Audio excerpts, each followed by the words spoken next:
I love solving problems, especially big social problems. Every morning I wake up and I get to try and make the world a better place. And we're connecting families that used to never be able to connect. In the caves above the forests, the bears were settling down. Caribu is an education platform that helps parents, extended family, and mentors read and draw with children when they're not in the same location. So we like to say we're FaceTime meets Kindle for kids. Summoning up all his courage, he took a deep breath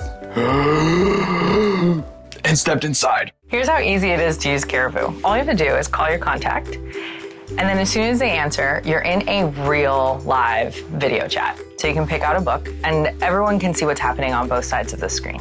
Every time I turn a page, whoever's on the other side is seeing me turn the page. Kids love turning the page because it looks like a real page. The books are focused on ages 0 to 7. There are hundreds of books to choose from in 6 different languages and educational workbooks that you can draw on. And that's how easy it is to use Caribu. For children to be ready for kindergarten, they have to be read to for at least 20 minutes a day. If you think about how many parents travel for work or work late or gone because they're deployed, there's just so many reasons why someone wouldn't be able to get that time in. And so we're really excited that Caribu's technology has finally kind of created the opportunity for kids to be read to, no matter where the adult is. Not only is that building a connection with the child, you're building incredible, unique moments. His parents would nag and tell him to roar. To be named a Toyota Mother of Invention, to be recognized for inventing something that's really solving a problem is just such an extreme honor. There's a lot of people that made Caribu what it is today, and I am grateful to them, but very excited that the team is being represented by a woman and a Latina. My hope and dream for Caribu is that we become a household name for communication between families when they're far away. When people say, oh, let's FaceTime, I hope in the future it's let's Caribu.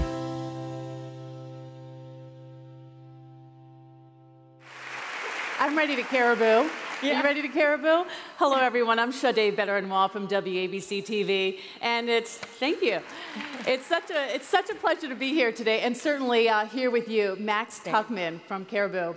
You know, Max, this is such great technology for families who are apart. So, what was the genesis for this? How'd you come up with this idea?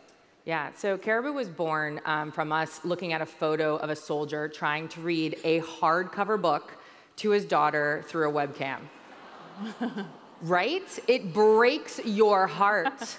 It is like this man is out there possibly giving his life to keep our family safe, and this is the best technology we have for him to stay connected to his family in an engaging way. And we were like, full stop, not okay. So we built the technology where you could have an interactive video call, you could have a shared screen, the child and the adult, whether it be a grandparent or a mentor or a parent, can read and draw with the child in a live video call. And our lives have gotten so much busier these days, you know, and you've got divorced parents who are out there or parents who are traveling. So this is really essential in maintaining that connection with your child. Absolutely, and kids need to be read to for a minimum of 20 minutes a day. Or they won't be on track for school. So it's incredibly important that kids are getting that important literacy diet. But like you said, there's hundreds of millions of families that are out there separated by distance, stay connected through tablets or mobile phones, and needed something better. So why is education so important to you, and certainly the military? Yeah, so I'm the granddaughter of Holocaust survivors and the daughter of Cuban immigrants. I'm a Juban. A Cuban, I like that. I'm bringing that to New York. Miami, it's like totally normal. Here, people are like, what is that? And when you flee so many countries, your family kind of really pounds into you that education is the only thing you can take with you when you flee a country. You can sew silverware into your coats, and that's about it. And so growing up, my parents never went to college. I'm the first one in my family to go to college. And they never got that opportunity. And even my opportunity was different because my family hadn't gone through that process. And so, education has always been a very personal experience of something that I felt like I struggled with as a minority, as someone growing up. And but then I was a Teach for America teacher in a low-income community in Miami. And that's when I truly saw my 12th graders who were reading on a 5th grade reading level. And I was like, I thought my situation, I was upset about my situation, and then I was like, this is just so much worse. And when you really start peeling back the onion and figuring out where that all starts, it's early childhood literacy. It's between the ages of truly 0 and 3, and we focus on 0 to 7. Which is why this is so important, this technology. Extremely important. You know, as a female, as a minority, we're always talking about sort of the hardships that one will go through, but what are all the positive experiences that you've had? Oh my gosh, it is great to be a woman right now. I know everyone keeps saying it's the year of the woman. It's the millennium of the woman. We are not going away in 365 days, or at least I'm not. And I just you know, power is like matter. It is neither created nor destroyed, it is redistributed. And we are coming for the power. And so being a woman right now is amazing in this space. I can hear your roar. Spaces. Yeah. Okay, you said before, and I'm a big believer in this, and really giving back to your community. Why is giving back, do you feel that it's your responsibility? Where did that come from? Absolutely. I mean, you know, when your family has gone through so much to bring you here to this country, so that you can grow up and do the things that you want to do and not be persecuted for your beliefs, you tend to respect our U.S. Armed Forces in such a different way. And again, because we were kind of born from, you know, seeing this very, very sad photo, and then again, my just personal belief and respect for the U.S. military, we've decided to donate free subscriptions of Caribu to every currently serving military member in the U.S. Oh, that's fantastic. Yeah. That's great. Thank you. Now, I also understand that you are spearheading an organization called Binders of Women. Tell us about that. Yes. So it's a secret group that apparently is not secret anymore. Not so secret anymore. But we're called BFOW, Binders Full of Women, in Miami, because a couple years ago, you know, as a female founder in the tech system, I was like, what is happening? I cannot deal with these manels.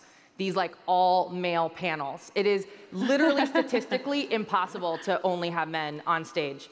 And yet it's happening everywhere. Like literally they can't find a woman to talk about blockchain or cryptocurrency or tech. And so I was just like, well, I've got to take this into my own hands. And so we've created a literal binder full of women. So every time there's a panel or a conference or some kind of award that's coming up in Miami. It's like, here you go. We're like, check out the binder, we've made it easy for you. Great. Now, I know this is really going to be a huge year for Caribu 2018, which is really exciting. You've partnered with Blue Star Families, which works with 150,000 military families. That's fantastic. And you're also working with Sesame Street. So what's next for the company? Global domination. Yes. That's it. That's it. That's it. That's it. All right. You know, okay, we're talking about, you know, women now. So what message do you really have for women at this point? Certainly when they're thinking about a startup and they've got this idea, how do you get it out there? What do you need to do? I'm always bothered by the research that shows that when a woman is looking at a job description, she looks at it and she says, oh, I'm only 80% qualified for that, and so I'm just gonna like bow out, lean out. And then a man looks at the same thing and he says, I'm 20% qualified, and he's like, psh, I got this, I could be CEO. So I try to live my life with the confidence of a mediocre white man, because I feel like I can just conquer the world. Don't you love her? And so when you have the confidence of a mediocre white man, you just like wake up and you're like, let's do this. Hey, let's do it. I got it. The world is mine. and I think more women should think like that, right? Like, so I got a dog. That's my fur baby. And there's never a good time to get a dog. There's never a good time to have a child, right? There's never a good time to get married. Like, there's always something that's going to complicate it. And I think we lean out of these things before we should. And so my like charge for all the women in this room is to please, if you are passionate about something, just go do it. Go do it. And one thing that we also talked about, besides just doing it, really having that network of people around you, finding sponsorship, which they actually talked about in the last segment. How did that play for you? I've had some incredible mentors in my life, women and men, The women were obviously awesome, and but what I realized later was that they weren't actually just mentors. I feel like mentors are kind of assigned to you, and you're like forced, like your mentor is like forced to deal with you. Sponsors would take a bullet for you. They will open doors. They will make the introductions. They will put their name on your name. That's what all women should have, and I know that has been a big reason why I've been successful. Well, we are so excited for your success down the road. Everyone, please give her a round of applause. Tuchman for Caribu. Check out the app. Thank you so much.